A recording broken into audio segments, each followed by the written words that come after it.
Bella, di sini terdapat beberapa bahan untuk uji karbohidrat. Yang pertama kita memiliki kentang, kedua biskuit, ketiga putih telur, yang keempat ada tahu, yang kelima ada margarin, yang keenam ada tepung terigu, ada nasi, apel, pisang, dan gula pasir.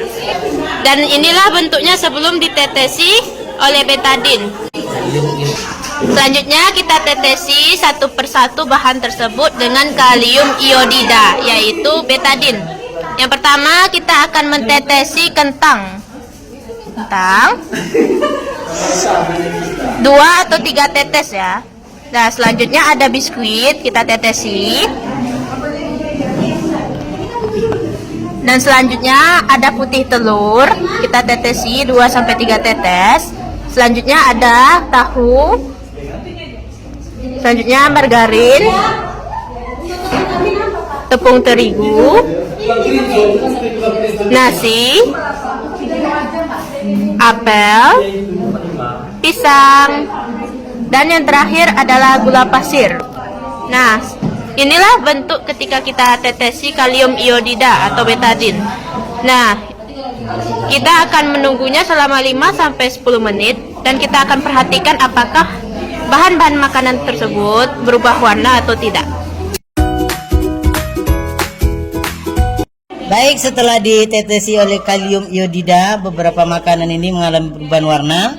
Yang pertama kentang. Nah, bisa kita lihat yang awalnya warna kuning, sekarang sudah berubah ke coklat, ke kuning-kuningan. Nah, selanjutnya ini telur. Nah, telur ini tidak mengalami perubahan, tetap seperti semula. Apel hanya menyerap cairan betadin tadi atau kalium iodida. Sementara kalau kita lihat biskuit, nah ini perubahannya sangat kentara sekali. Warnanya biru kehitam-hitaman, jadi lebih gelap yang terkena tetesan kalium iodida. Selanjutnya tepung terigu juga hampir sama, malah hitamnya lebih lagi daripada biskuit tadi. Begitu juga dengan nasi, nah hitam ke biru-biruan. Selanjutnya pisangnya juga mengalami perubahan biru kehitam-hitaman. Margarin juga sama mengalami perubahan biru atau kehitam-hitaman. Sementara ini gula pasir mengalami perubahan menjadi warnanya lebih arahnya jingga atau kemerah-merahan. Tahu juga mengalami perubahan menjadi lebih kuning, arah ke kuning-kuningan warnanya. Jadi intinya dari uji ini, semua bahan makanan ini mengalami perubahan kecuali telur dan juga apel. Selanjutnya lanjutkan oleh Ika.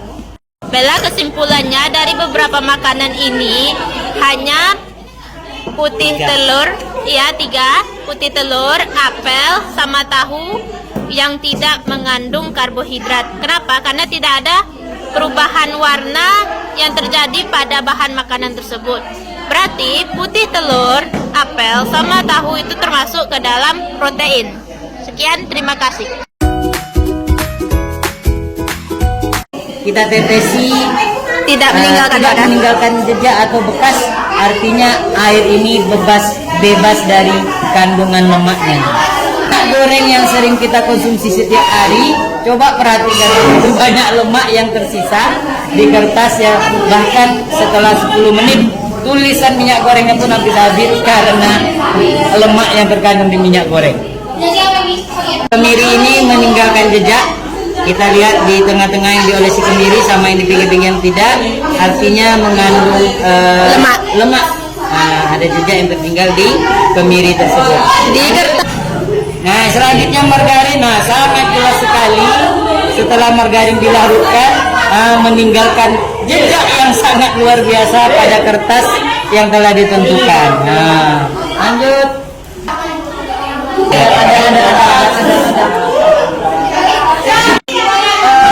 Seledri, dimana setelah digosok-gosok kertas tersebut pada seledri pada kertas tersebut tidak meninggalkan noda ataupun bekas pada kertas tersebut. Artinya Artinya seledri tidak mengandung lemak. wortel. Lanjut Bu Ika. Wortel, bisa dilihat ini wortel tidak meninggalkan jejak pada kertas coklat yang kita gunakan. Dalam artian wortel tidak mengandung lemak dalam.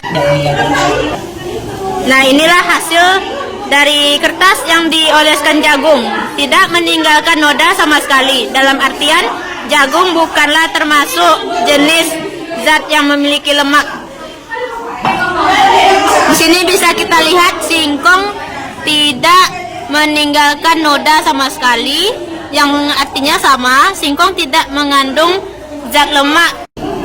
Kacang tanah bisa kita lihat ya, ada mengandung lemak di sini ya di kertasnya.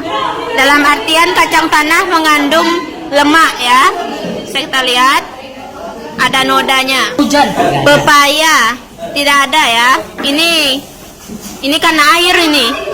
Ya, tidak ada noda di kertas pepaya, kertas yang kita oleskan pepaya ya. Noda ini cuma air doang.